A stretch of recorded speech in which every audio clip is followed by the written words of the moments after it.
दरभंगा शिक्षक क्षेत्र से भाजपा समर्थित सुरेश राय है प्रत्याशी।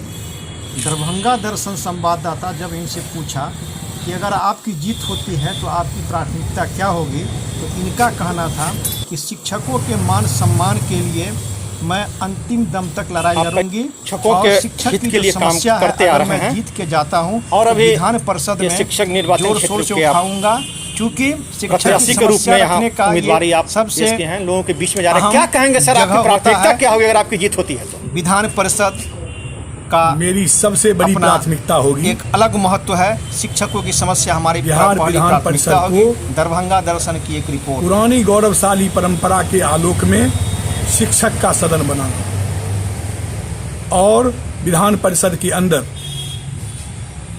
भारत के संविधान के परिप्रेक्ष्य में शिक्षकों की आवाज बन के, चाहे किसी कोटि के शिक्षक हों, नियोजित शिक्षक हों, वित्त रहित शिक्षक हों, मदरसा के शिक्षक हों, संस्कृत के शिक्षक हों, कृषि विश्वविद्यालय के हों, नवोदय के हों, केंद्रीय विद्यालय के हों, आयुर्वेदिक कॉलेज के हों, मेडिकल कॉलेज के हों, संस्कृत के हों, किसी भी कोर्ट के जो शिक्षक हैं, उन शिक्षकों का जो संवैधानिक अधिकार है, उस अधिकार के लिए संघर्ष करना और उनको अधिकार दिलाना ही मेरी पहली प्राथमिकता होगी। सर, आप सचिव हैं इस क्षेत्र के, शिक्षक क्षेत्र के सर, तो सबसे बड़ी समस्या शिक्षकों के साथ ही है।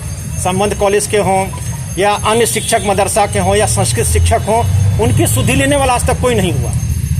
देखिए, सबसे बड़ी विडंबना ये है कि विधान परिषद में शिक्षक निर्वाचन क्षेत्र का प्रावधान जो किया गया, हमारे महापुरुषों ने जो किया, इसके पीछे उनका उद्देश्य था कि शिक्षकों की समस्या को उठाने का वह उच्च सदन एक केंद्र बने। लेकिन दुर्भाग्य है कि विगत 6 वर्षों में दरभंगा शिक्षक निर्वाचन क्षेत्र के जो हमारे माननीय निर्वाचित होके गए, उनके एजेंडा में शिक्षक था ही नहीं। वो इतने बड़े हैं कि उनके पास शिक्षक के लिए कोई वक्त ही नहीं है। और मैं इस रूप में भी आपको कह सकता हूं कि एक वो नेता है, वो शिक्षक प्रतिनिधि नहीं है। परिणाम क्या हुआ? परिणाम हुआ कि पटना शिक्षक निर्वाचन क्षेत्र की आवाज गूंजती रही, कोसी शिक्षक निर्वाचन क्षेत्र की आवाज गूंजती रही, जबकि वे दोनों एक भारतीय जनता पार्टी के और दूसरे जनता दल यूनाइटेड के शिक्षक पार्षद हैं। लेकिन विगत 6 वर्षों में लगा कि दरभंगा शिक्षक निर्वाचन क्षेत्र का कोई विधान पार्षद है ही नहीं। मैं इसकी क्षतिपूर्ति ही नहीं करूंगा, वरन अपने सम्मानित मतदाताओं को जो हमको आशीर्वाद देंगे, उन तमाम लोगों को यह महसूस कराऊंगा कि मैंने एक ऐसे व्यक्ति को अपना आशीर्वाद दिया है जो मेरे हक के लिए ही जीता है, मेरे हक के लिए ही मरेगा। सर, लोग जीतने के बाद उस सभी चीज को भूल जाते हैं और लोगों की समस्या जस की तस रहती है। आपको मैं बताऊं कि शायद पहली बार एक प्रत्याशी के रूप में मैं सामने आया हूं, जिसकी मैंने अपनी प्रतिबद्धता स्पष्ट कर दी है कि हमारे कई माननीय हुए हैं जिनकी गौरवशाली परंपरा रही है और शिक्षकों के लिए वो बहुत काम किए हैं। लेकिन हमारे स्वर्गीय वासुदेव बाबू, हमारे महासचिव सत्येंद्र प्रसाद सिंह जी, स्वर्गीय शारदा बाबू, स्वर्गीय नीलांबर बाबू, बहुत सारे ऐसे लोग हुए हैं जो प्रतिबद्धता के साथ काम किए हैं।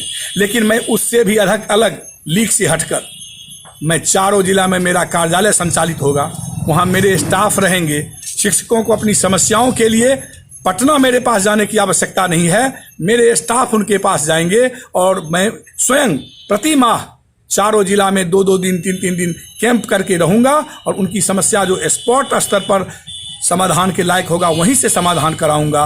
यदि राज्य स्तर पर या सरकार स्तर पर उसकी समाधान की आवश्यकता होगी तो सदन के बाहर या सदन के अंदर संघर्ष करके मैं उनको उनका अधिकार दिलाऊंगा, उनको उनकी समस्याओं से निजात दिलाऊंगा। क्षेत्र की समस्या क्षेत्र के में रह के ही समाधान होने की बात आप कह रहे हैं। जी, दूसरी बात मैं आपको बता देता हूं, एक विधान पार्षद के रूप में मुझे जो सुविधा उपलब्ध होगी क्षेत्र भ्रमण के लिए या अपने क्षेत्र के जो सभी मतदाता होंगे उनकी सेवा के लिए, उन सुविधाओं का जो हिस्सा होगा उसके अतिरिक्त वो सारी सुविधाएं हम अपने क्षेत्र की जनता को समर्पित करेंगे। हमको जो आवास मिलेगा, अपने रहने के अलावा जो शेष भाग होगा, उस भाग पर मेरे परिवार का कोई अधिकार नहीं होगा, मेरे क्षेत्र के जनता का अधिकार होगा।